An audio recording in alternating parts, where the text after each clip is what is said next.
Report, and I'm founder and executive director of the Human Impacts Institute. And this is our second Impacts Hour online. And I'm very excited to be with Anthony Leiserowitz, who is the senior research scientist and director of the Yale Program on climate communication. And before we have a little introduction from him and a wonderful conversation, the Impacts Hours, our goal is to make very accessible conversations with people that really are working in climate communications and how to engage people in maybe new, maybe inspiring ways, or just to understand how to actually get people to take action on climate. And so this first series is a series of 5 talks with people from around the world, including you. Thank you so much. Of course, my pleasure. For being a part of it. And just very briefly, the Human Impacts Institute, for people who might be new to it, we're really about that, is how do we inspire people to take environmental action, and how do we use storytelling and messaging in a way to make environmental issues more personal and approachable. And so I'm very excited to be learning from you. I geek out on this stuff all the time, and so it's exciting to be with someone who thinks about it a lot. And Tony, I'm hoping, because you know your work much better than I do, you could give a short intro about what you do here at Yale in your research and with the center. Sure. Well, first of all, welcome everyone who's joining us by this. Yes, my name is Anthony Leiserowitz. I direct the Yale Program on Climate Change Communication, and we're based here. You can't see it, but we're here on the Yale campus at the School of Forestry and Environmental Studies. And what we do in our program is try to understand, how do mass societies respond to climate change? What do people understand and misunderstand about the causes, the consequences, and the solutions to climate change? How do they perceive the risks? So the likelihood and severity of different types of impacts. What kinds of policies do people support or oppose? And then what kinds of behaviors are people engaged in around climate and energy? And so, we really kind of look at 4 main types of behavior. The first is, how do people actually use or waste or conserve energy at home and on the road? Secondly is consumer behavior. So to what extent will people prefer products and services that are more environmentally friendly? But also, interestingly, to what extent are they willing to reward or punish companies for their actions on climate change? And I'll say, just as an aside, we find very interesting that many more people are willing to essentially vote with their dollars than vote at the ballot box on the issue. So we can talk more about that, but consumer pressure is at least one, I think, really important and not fully utilized yet signal to the bigger system for change. Third is social behavior, including, importantly, how we communicate about the issue, or more often don't communicate about the issue. But also the role of social norms, these kind of unwritten cultural rules that guide much of our daily lives. For those of us who are old enough to remember, maybe not you, but when I grew up, for example, smoking was everywhere. It was in bars, it was in restaurants, it was in airplanes. I mean, you really can't even imagine it today. And it was on television, it was glorified, it was glamorized. I mean, you smoked. Yeah. That is completely different today. If I was to light up a cigarette right now, you would recoil in horror, right? You know me too well. Yeah, well, but that's just true of all of us now. And so that's an example of not just legal changes and regulatory changes and all that. It's also about what is considered proper behavior. And so those things change and can have big environmental impacts as well. Littering is another similar story, where littering has become something you're just not supposed to do. Yeah. So anyway, and then last but not least is political behavior. To what extent, not just do people support policies or not, and not even just to what extent do people support one candidate versus another, though we do that kind of work as well. But more importantly, I think, is what leads people to become engaged as citizens, to actually say, you know what, this issue matters so much to me that I'm going to raise my voice as a citizen and demand the broader systemic change that I think we all know ultimately is going to be needed. But in the end, we are pointy-headed scientists. We want to ultimately answer the question of why. What are the underlying psychological, cultural, political reasons why some people are very engaged with this issue, others are kind of apathetic, and some are downright hostile and dismissive. Last thing to say is that we work at a lot of different scales as well. So, I think much of our conversation today will be about what's happening within the United States. But of course, this is a global issue, and this is, it's only going to be solved at the global scale. So we've had the opportunity to do the first ever study in China, the first ever study in India, and then with the Gallup World Poll, we studied how humanity is responding to this issue in about 130 countries around the world. So happy to go to any of those other levels if the conversation goes there. But clearly the US is still a absolutely critical player in this topic for a whole host of reasons, which we can get into. The one other thing I'll quickly say is that we've also we also have a whole program of public engagement that we call Yale Climate Connections. This is an online news service that we started back in 2008. It includes online articles, it includes a monthly video series with an award-winning videographer, Peter Sinclair. And 2 years ago, almost literally 2 years ago, we started a brand new national radio program called Climate Connections. These are 90-second stories that we have a new one every day, Monday, Tuesday, Wednesday, Thursday, Friday, playing on about 230 radio stations across the country at least 1 to 2 times a day. And really the emphasis of this, and it comes right out of our research, is that emphasis, that second word, connections. How do we connect this issue, which is for so many people abstract, global, scientific, seemingly far away? How do we connect it to our lives? How do we connect it to our values? How do we help people understand that climate change is here and now? And how do we do that? Through the voices of not prime ministers and presidents, but everyday people who are experiencing those impacts. And then just as importantly, and I'm sure we'll get into this, how do we fill what we have identified and called the hope gap? That even those people who are the most worried about climate change often don't know, what do we do about it? What can we do? And they often feel increasingly despairing and despondent with the belief that there's not much anybody is doing. And it's simply not true. I'll just say personally, it's been one of the most inspirational things that I've had the great honor and privilege to be involved with is this series, because I too, you don't see it in the news. It's not reported in most places. And so we try to find those stories of people, everyday people who are within their own sphere, the farmer, the restaurateur, the sports team, that are taking this issue seriously and doing what they can to help solve it. So really, I think it's been a really fun project, and I'd encourage people, you can listen to it on radio or online. Just come visit us at yaleclimateconnections.org.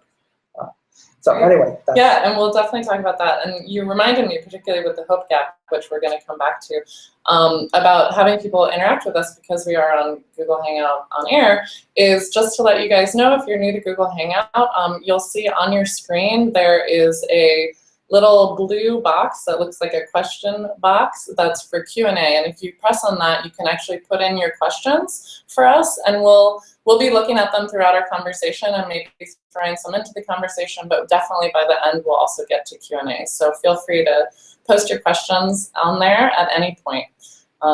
So I want to come back to that because there's so much we could talk about. Like I think now I feel like we need to have a marathon, and it's like 24 hours of climate communication. We'll see. Not this time, maybe next time. Yeah. We'll bring more coffee. But I think because this is one of the things that we really work on, and that you've certainly brought up in your introduction on the work you do, is making these things personal and telling those personal stories. Yeah. So I'd love to start with your personal story of what got you to this. Like what, and we don't need, the super long one, but really, what field did you start in, and was there something, a personal spark that was maybe less academic that got you to work on this? Yeah, great question. Well, so just to, I guess, give you a little background of my own trajectory to this, it's probably a very unique path, but when I was an undergraduate, I studied international relations. And in particular, when I was going through school, it was still in the Cold War. So I was studying primarily nuclear politics, Cold War politics. And really, I thought I was going to have a full career ahead of me trying to keep the world from blowing itself up. So I studied a lot about the Soviet Union and a lot about China and U.S. relations and nuclear policy and strategy, and how will we avoid going to World War III, essentially. Interestingly, 6 months before I graduated, the Berlin Wall came down, and my international relations degree turned into a history degree like that. Although history can repeat itself. No, it's true. We're not done with the nuclear issue yet, for sure. But so anyway, I had an opportunity to follow a good friend of mine out to one of the most spectacularly wonderful, beautiful places in the world, which is Aspen, Colorado. And originally went out with the intention I was going to make some money, travel around the world. I was a young college student. Yeah, do a little skiing and so on. And by one thing led to another, and I ended up instead having a full-time position at a wonderful little research institute called the Aspen Global Change Institute. And basically what we did is we would organize conferences, 2-week-long conferences, where we would bring together the world's leading scientists working on climate change, ozone depletion, biodiversity extinction, and other major global environmental change issues. And they would live together and work together and raft together and hike together and so on to really try to advance these fields as quickly as they could from an interdisciplinary perspective. That's crucial because you can't solve any of these issues from one perspective alone. And for me, it was 4 years of learning from the world's leading scientists, environmental scientists. And it completely changed the way I thought about the world. And I mean, I'd always cared about the natural world. I grew up in the country. I mean, it was always a core part of my life. But this was the first time I'd really been steeped in what human beings were doing to the planet. At the same time, I was living in Aspen, Colorado. Okay? I mean, it's an inspirational place. It's an incredible place. I mean, surrounded by wilderness and just falling out of love with, out of myself in love with this landscape. And I'll just say as an aside, I think all of us have a landscape that we just resonate with. I mean, some people are ocean people, and some people are country people, and some people are urban people. For me, it's the western coast or western slope of the Colorado Rockies. I mean, that is my place. And so really, I was living these parallel lives. And the daytime, I was doing all this very analytical, heady understanding of science, and at weekends and evenings, I was getting out into the woods and in the mountains and the rivers and so on as much as I could. But really, there was a kind of a critical turning point for me where one day we had a very challenging day thinking about the role of clouds in climate models, which climate change is still one of the major and big uncertainties. And I had to get out of town. So I went up to one of my favorite places on a mountainside up Independence Pass on the Continental Divide.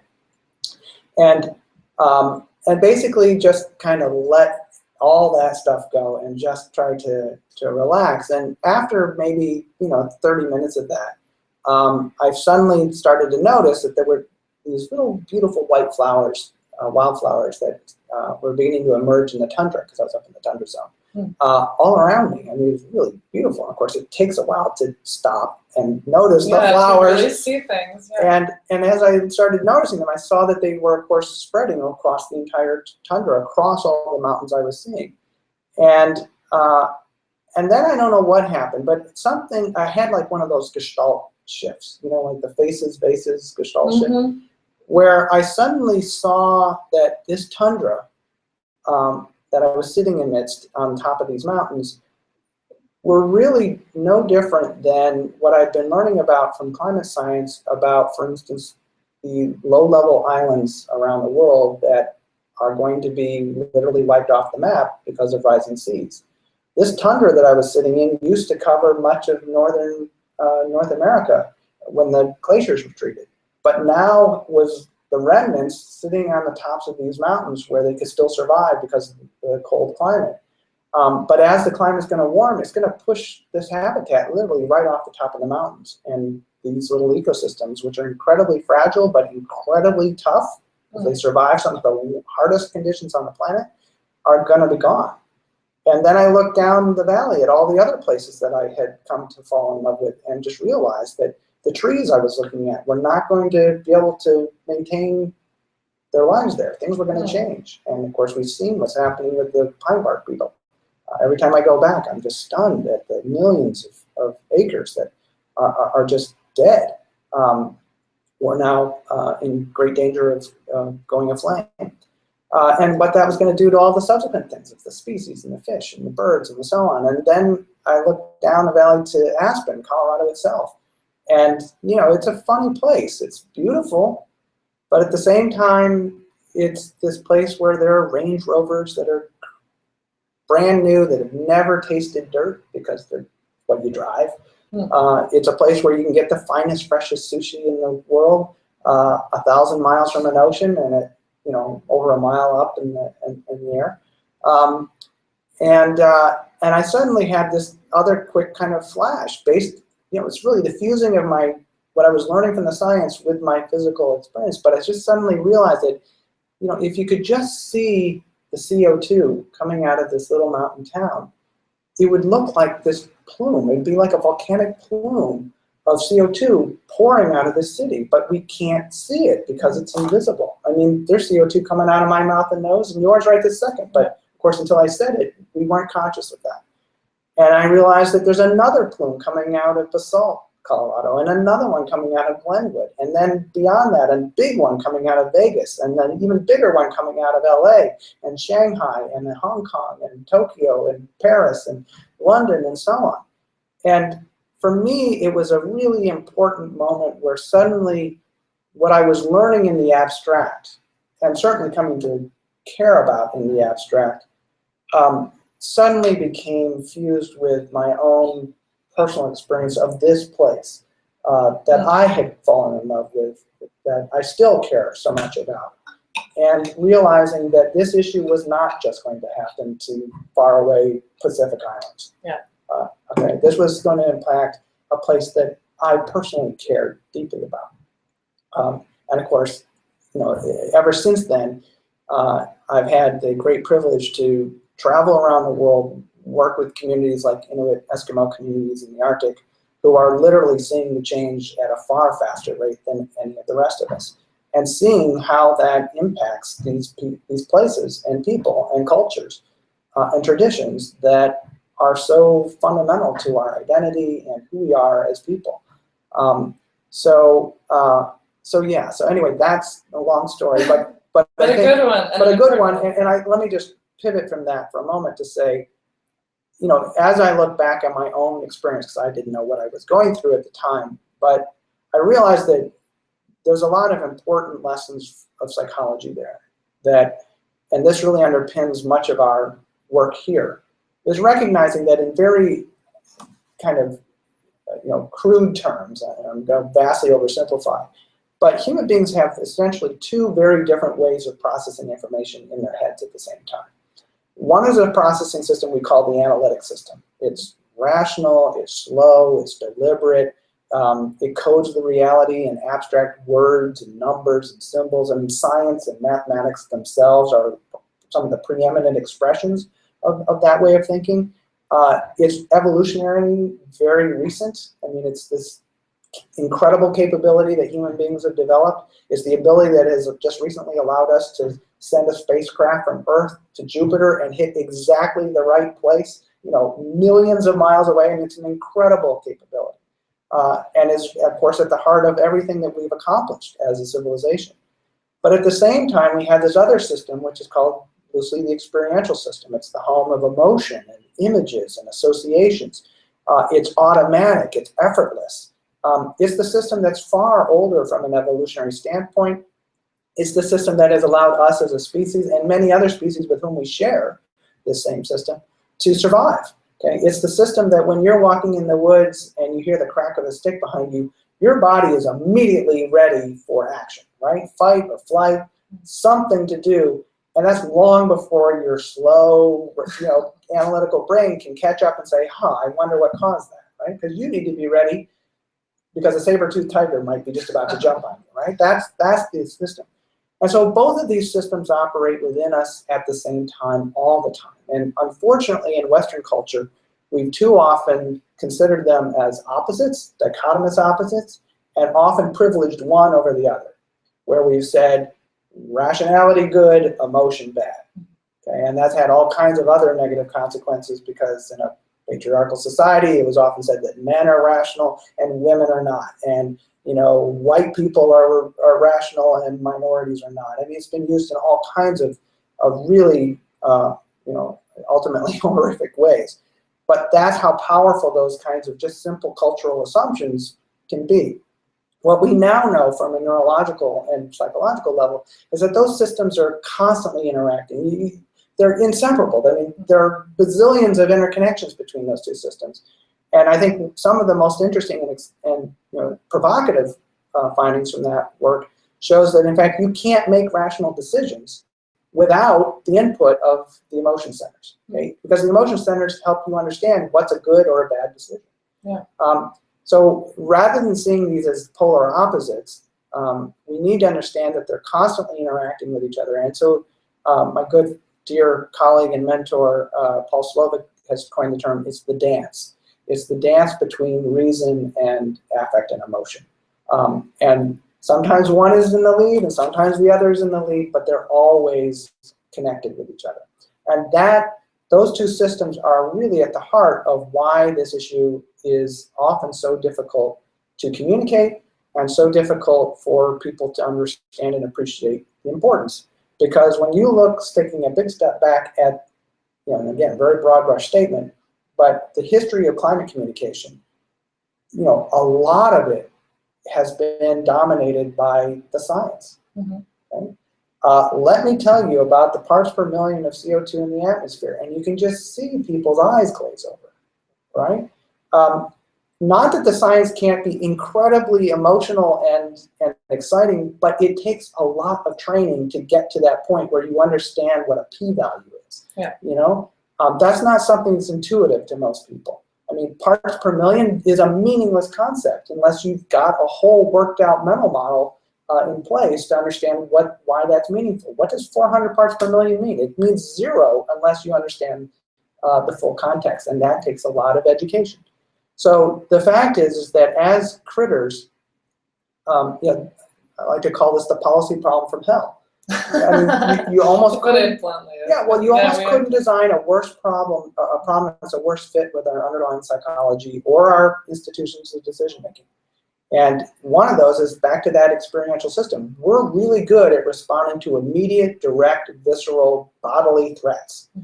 Okay, we're not very good at responding to things that seem invisible, long-term, gradual, systemic. Okay, we're just not built for that. We didn't thinking about what was going to happen 50 years from now did not help you survive on the savannas of Africa, right? So that's part of the communication challenge for climate change is how do we translate what we know from the scientific world into the language, into the images, into the emotional experiences that actually will bring meaning to this experiential system. How do we do more than just talk to people's heads, but we talk to their hearts? Yeah. Okay. That, I think, is at root one of the biggest challenges for climate communication. Oh my goodness, there's so much to talk about there. Thank you for that. And I'm curious in there, because when you're talking about this dance between reason and emotions, I can see you said, well, we're good at responding in the short term and the emotional and the reactive, but it doesn't always mean we respond well. That's correct. We respond. That's right. But it's the planning and the thinking that can make for, actually having the impact that we want. Okay. So you had said earlier that you're very engaged in the why, in the why people are perceiving things in a certain way or doing, making certain decisions. We focus a lot on the how. How do we actually influence certain behaviors? Yeah. So I'd be very interested in taking a little bit of a step back from your summary and yet also honing in some on looking some at our cultures here in America, or many cultures, and what dance are we seeing in terms of climate change and perception of climate change? And then my follow-up would be, how are we able to impact that or shift that? It's a very big question. So you can take whatever piece of it to start, and then I'll have some follow-ups. Okay, so let me tie it to what we were just talking about, because I think this also has a lot to say about how climate has been often communicated in the past. And first of all, I'll just say I think a lot more research needs to be done on the topic I'm about to address, but at least in terms of the research we've done so far, is the emotions that people are appealing to with their various approaches to communicate the issue. You know, I would say, again, very broad brush statement, and this is certainly more true of the past than today. I think people are learning very quickly to change their approaches today. But in the past, much of the effort was essentially drawn on what we call fear appeals. Let's scare people. Let's give them a clear, you know, and very visceral and very powerful sense of just how catastrophic climate change could be. The melting glaciers, the polar bears, that type. I mean, if I put visuals in there, is that that's a whole other topic, and we can get into the melting ice and the polar bears and how limiting that has been as a set of icons. Yeah. But let's just stick with the emotion for the moment. Okay, fear. Fear. And fear is an incredibly powerful emotion, as we just talked about. That's what happens when you hear that stick crack behind you, right?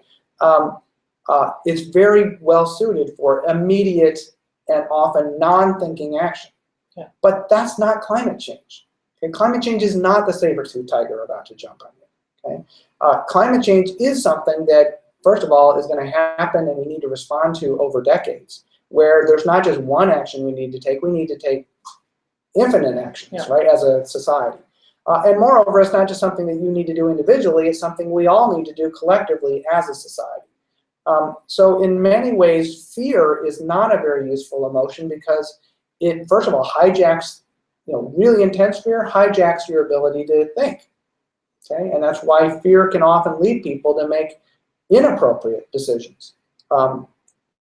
Secondly, fear is literally not sustainable. I mean, fear, it releases all of these chemicals into the bloodstream and into your brain that literally is corrosive.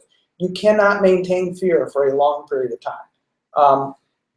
So it is literally damaging to your own health to live in true terror. And most importantly, though, is that it's not an emotion that really motivates the kinds of thinking that we ultimately need. So back to that dance again. Yeah. Fear tends to hijack the ability of people to do that kind of slow, deliberate analysis. So by contrast, I would say a different and more useful emotion, at least based on our early research, is worry. Worry, by contrast, is an emotion that isn't so overpowering that it hijacks analysis. And in fact, what it is, it's an emotion that tends to motivate analysis. In other words, if you worry about things like your kid's future, or your retirement account, or your education, or your career, these are long-term questions, right? I mean, most of us aren't going to retire tomorrow. We have to be thinking about that over decades to come. But the worry motivates us to then do the appropriate things, to say, okay, what is the problem? What are my options? I'm going to assess my options. I'm going to make a decision, and then I'm going to assess and reevaluate over and over through the years to try to make sure that that retirement account is available for me when I need it. Yeah. Okay, that's just one example of where worry, when it's not pathological worry, because worry can get to it can become a problem. Fear. Sure, Yes. It can become a pathology, but the appropriate amount of worry can motivate us to do the deeper cognition, the deeper thinking and planning that climate change really requires. Okay. So I have two questions with that. One specifically about this idea of worry. So because there is, I very much understand, particularly when you lay it out, there's a difference between fear and worry, but there's also a lot of tie in there. Sure.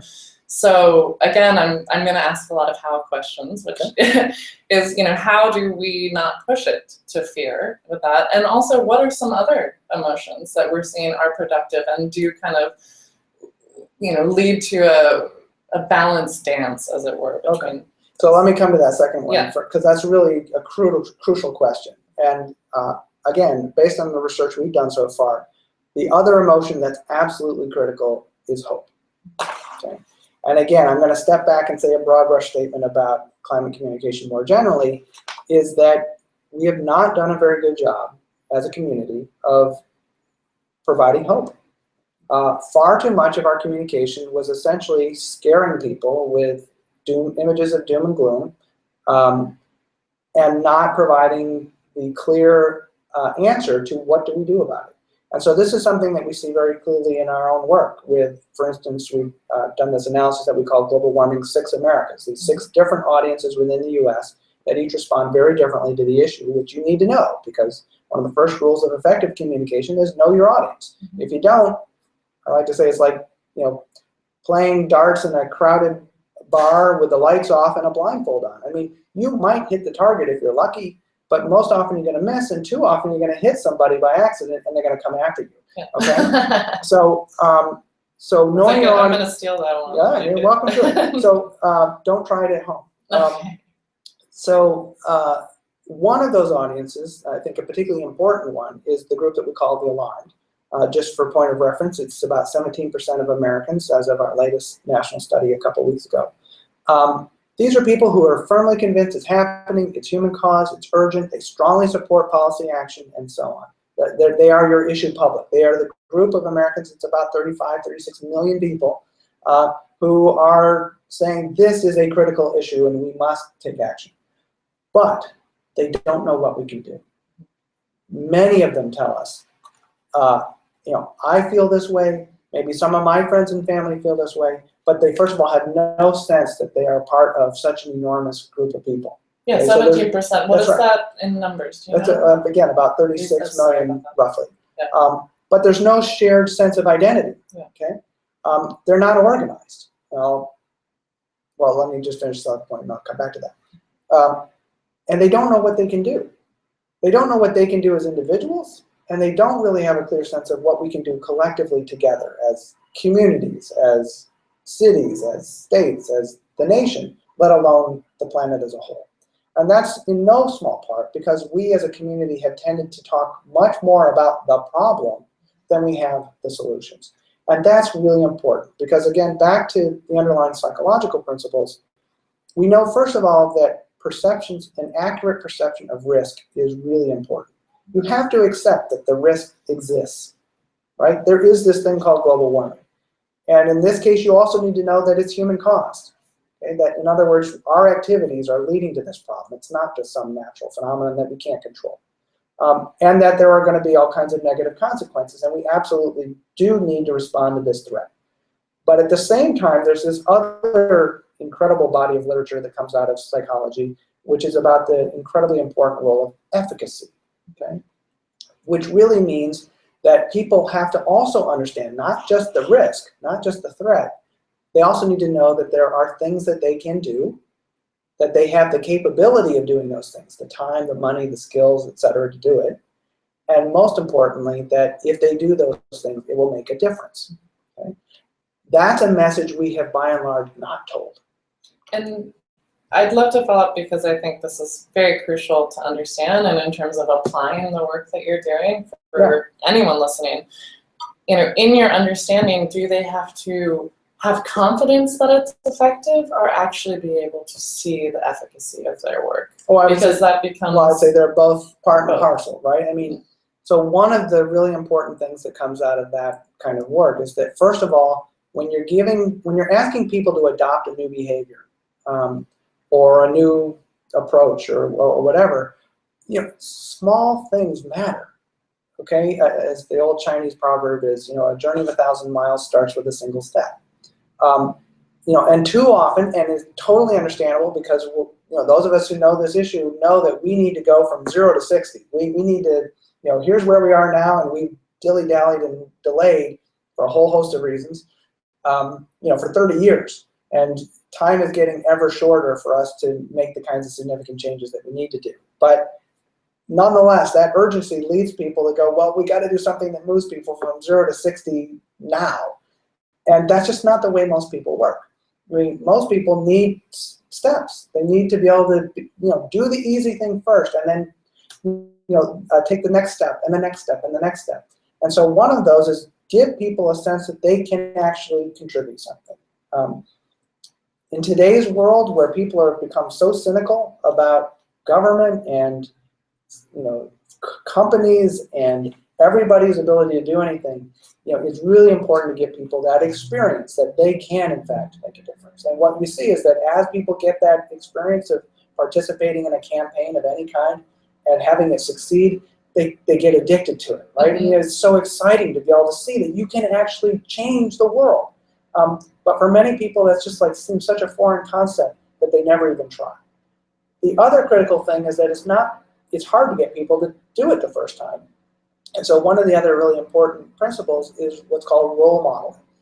That to see somebody else doing the behavior that you're asking them to adopt, especially if that other person is someone that is seen as part of their group, however they define themselves. Other parents, if you're a parent, other African Americans, if you're an African American, other women, if you're a woman, other, pick computer engineers if you're a computer engineer. I mean, people who look like you, dress like you, talk like you, share your values, and yet they say, this is my issue. And here's my example. Okay? Here's what I'm doing. That makes it much easier for other people to make that cognitive leap, that imaginative leap, actually, to say, I can do this too. Okay? It's not just, you don't have to be a corporate CEO, you don't have to be a scientist, you don't have to be a president or a prime minister. Anybody can do this. But it really helps to have role models. That's actually something whenever I talk with students, I often describe a big part of my job is I want to be able to sit down with anyone and say, find a way for you to engage wherever you are. You don't have to become a performance artist to impact people. Trying to pick something I'm assuming you're not. So well, that'll be the later conversation. But also to not only to have people feel that they can make a difference, but also make a difference in their own way. So that it's not all just one solution, as you had said earlier. Take a pick. There's so many. There's so many different ways. That's right. So you had kind of touched on it a little bit, and I'm not sure whether to either bring it back to understanding a little bit more about kind of where Americans are in terms of perceiving this topic, particularly we're in an election year and there's some decisions being made. But also, as I think very poignantly you had said earlier, there's been a lot of conversation about the problem and not the solutions. So I think I'd like to take you first to understanding a little bit more about your research on what people are willing to do. And I'd love to hear a little bit more about that, particularly from the American context. Sure. So let me start by just kind of giving a quick overview of where I think we are. So as of our latest national study, which was actually conducted back in March, we find that about 70% of Americans now believe that climate change is happening.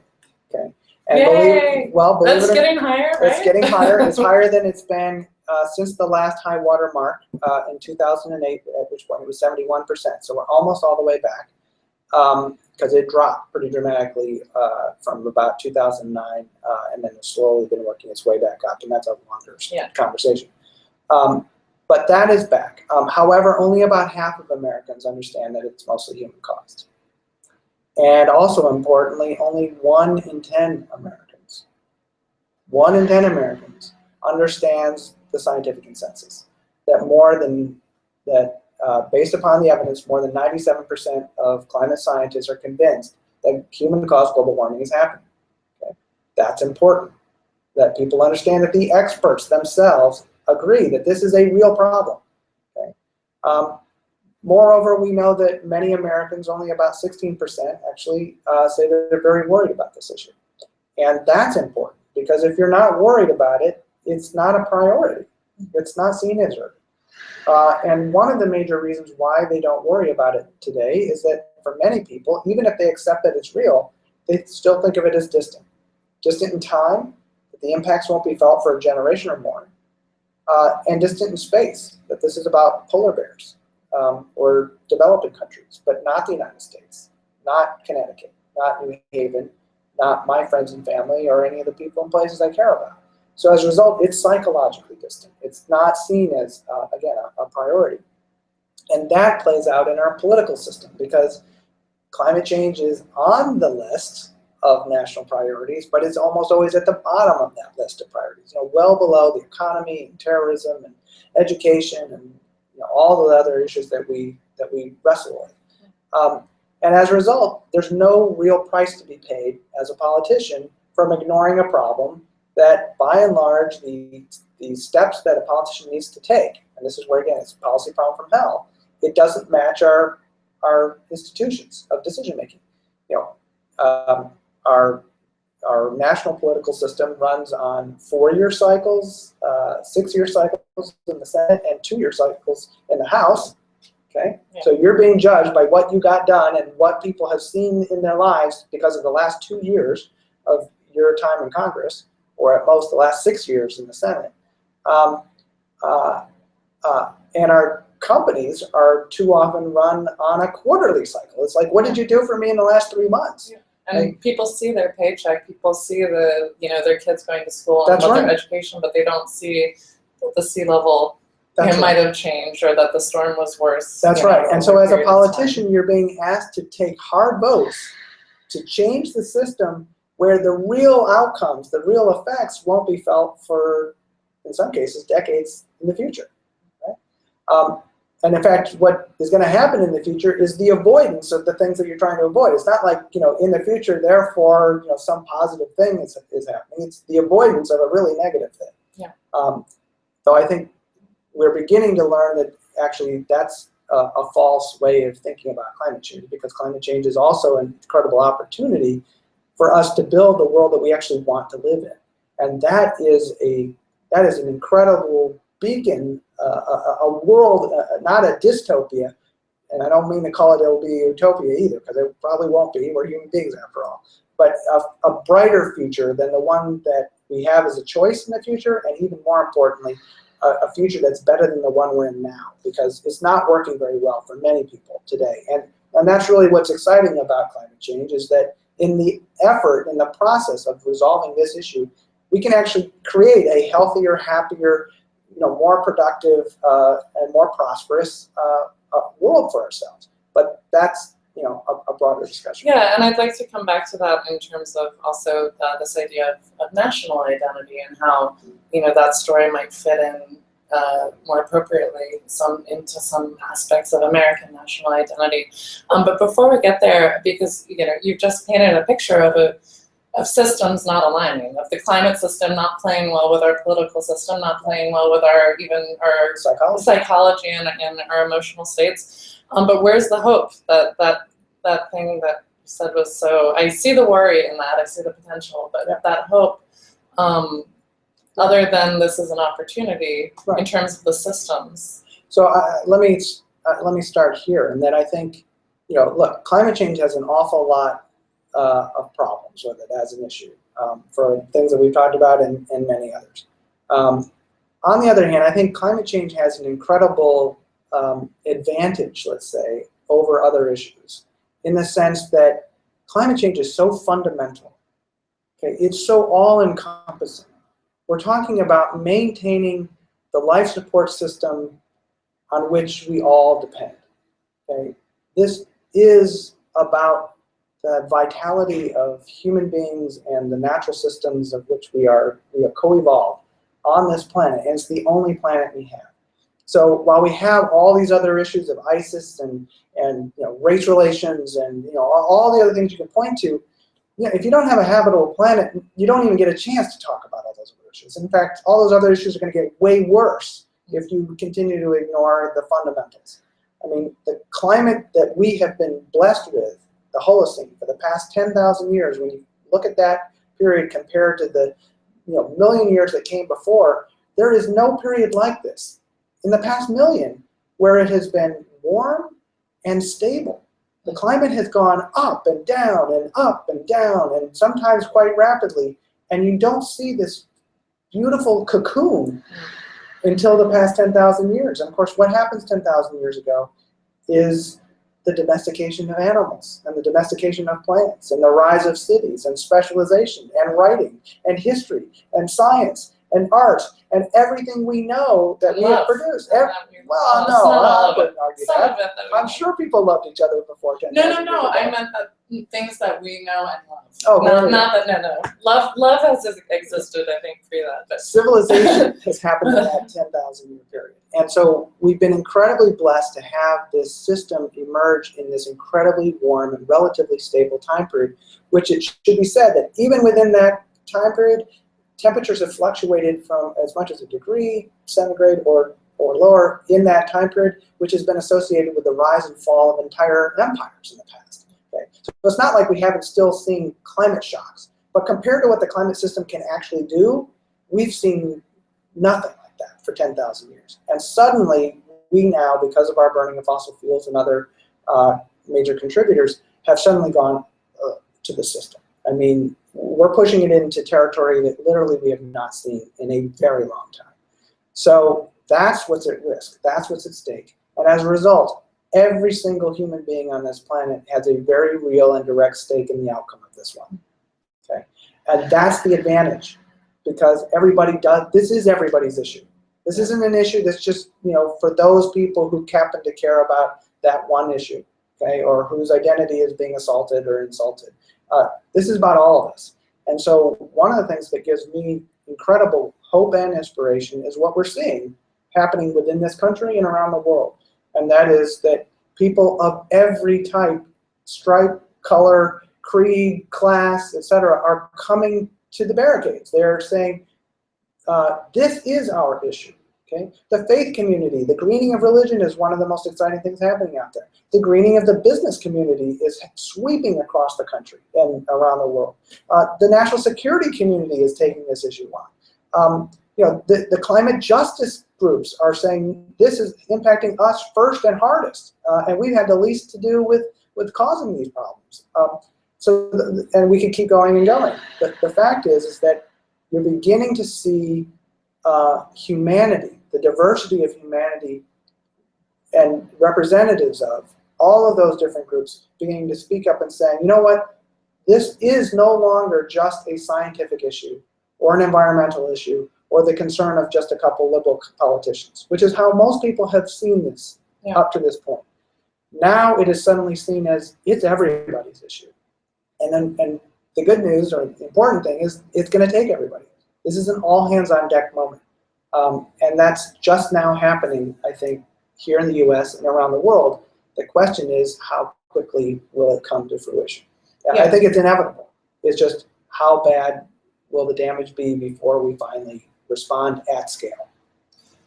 And I want to just remind people, because we have about 10 minutes left, that you can submit questions. If you look on your screen, I believe on the viewing screen, it's on your upper right-hand corner of your screen, and it's a little box that says, that's a blue question mark kind of quotation box. If you press on that, you can submit questions. Otherwise, I have plenty to ask, but you're free to submit questions.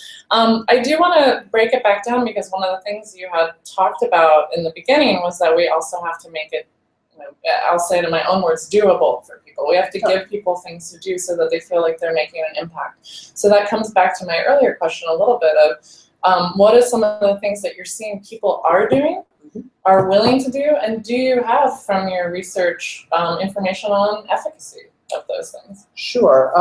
Well, so in the US. Yeah. So let me just probably the best way to do this is to just point to a couple examples. Sure, that'd be great. So, and there are so many of them. Again, I encourage you to come to YaleClimateConnections.org, because you will find many of these stories in 90-second little digestible bits. And I'm going to just draw from a couple of those. So, and this is just one, is a new restaurant in San Francisco called The Perennial. World-class chefs who had a baby daughter, I believe, and suddenly it changed their perspective on life. They were thinking much more seriously now about what's the world that their daughter is going to grow up in and inherit. And they became very concerned about climate change. So they decided to create a new kind of restaurant.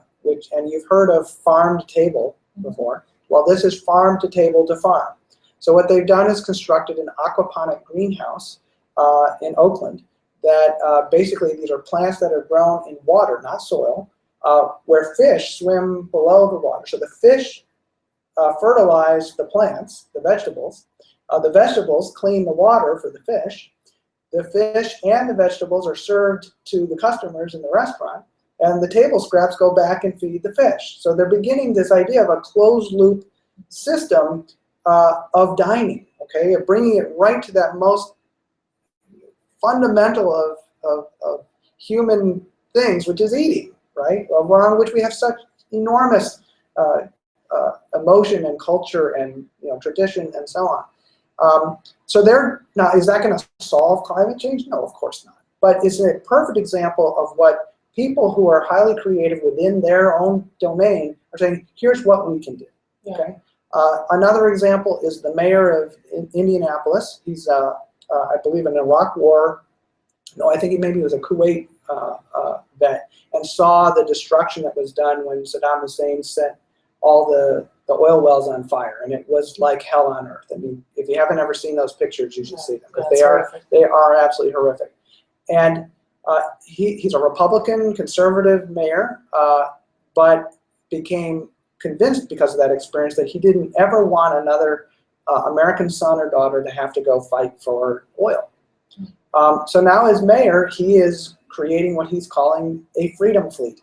He's going to convert the entire city's vehicle fleet to electric vehicles. Okay. Wow. Now again, is that going to solve climate change by itself? No, but it's the kind of thing that in aggregate, as we all do these things in our own lives, in our own domains of ability, are going to ultimately change this, because it isn't going to just happen. And I know all the attention goes to things like the Paris Agreement, and can we get a comprehensive bill through Congress? And yes, we need those big top-down things, but in fact, Paris itself was a recognition that this is an issue that can't be done by top-down dictate. That's what was so revolutionary about the Paris Agreement, is that for the first time it said, no, this is about voluntary, each country coming and saying, here is the tailored thing that makes sense for us, given where we are. Here's what we are going to contribute to the solution. So I think that's really the kind of overall mentality we have to adopt. Here's what I can do. Here's what I can contribute. I'm not under any illusion that I'm going to solve the problem by myself. But together, with all of us doing this, that is, in fact, how we're going to solve the problem. Yeah. Those are great examples from very diverse things. And I see that there's a question from Alicia Escott, who I believe is out in California. And she says, I've heard the term solve several times here in relation to climate change or climate change problems. I'm interested in your choice of language here. Is solvable implying a return, or are solutions better described by terms like mitigation? Okay, well, I guess I don't agree that solvable implies a return, because there is no return. We are part of a co-evolving system. There's already CO2 up in the atmosphere.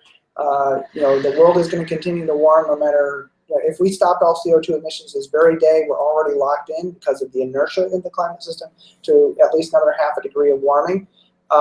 So there is no quote-unquote going back. There's no Edenic time that we're going to try to return ourselves to. This is about going forward and constructing the world that we want to live in. So when I say solve, I mean solving in the sense that we're going to actually reduce emissions, reduce pollution, to allow us to maintain a habitable planet.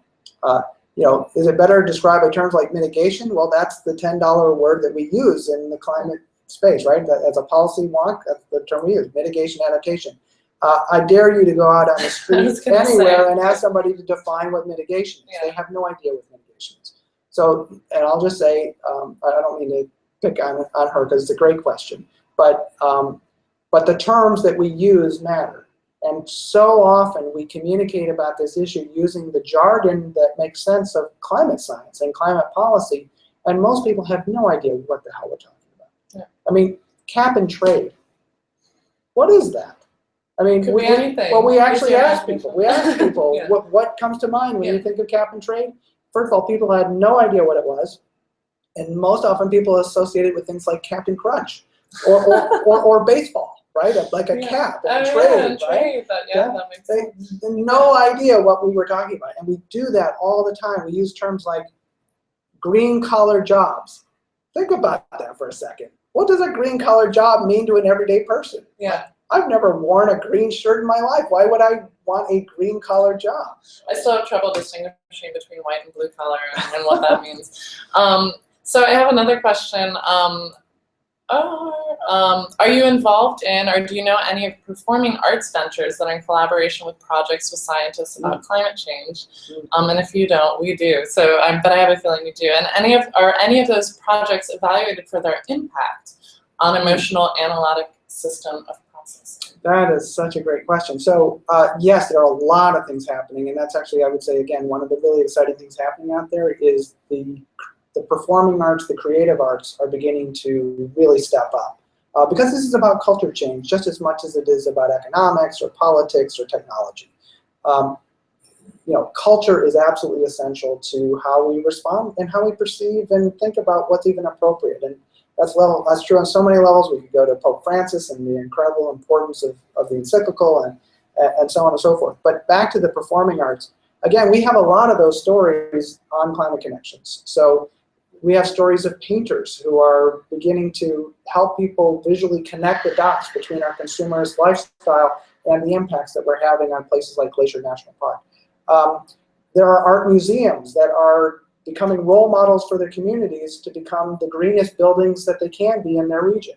One of my favorite examples out there is the Oregon Shakespeare Festival is in the process of they've commissioned a whole series of plays that they call American Revolutions, where they have commissioned plays to kind of go back through American history, these turning points in American history, like the Revolutionary War, the Civil Rights Movement, the Civil War, etc.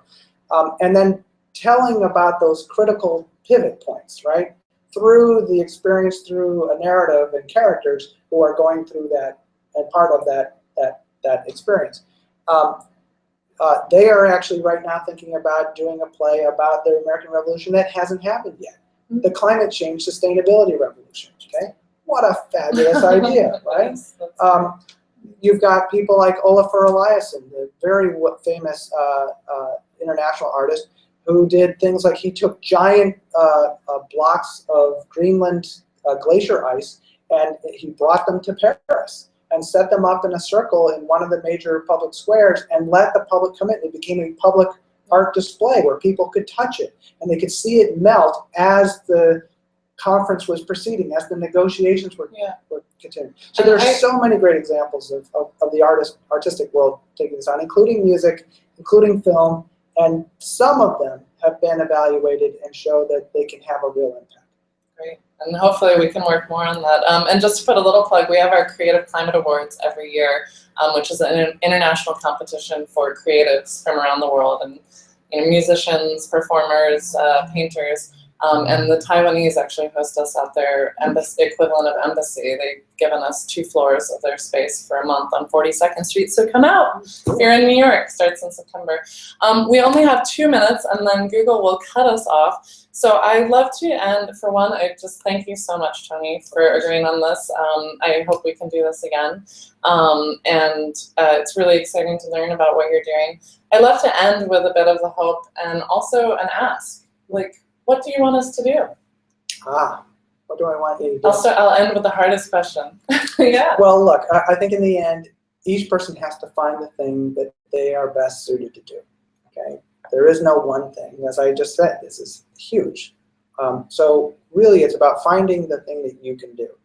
And I mean, I'm often reminded of there's the metaphor of music, and that you need to be the best player of your instrument that you can be. But crucially, you need to listen to what everyone else in the orchestra is doing. Okay? Don't try to play the part of the kettle drum if you're a violin player. Okay? This is about listening. And in fact, it's not an orchestra where there's a pre-written score and a conductor. There is no score, there is no conductor. This is improv jazz or improv jam band, whatever your preference is.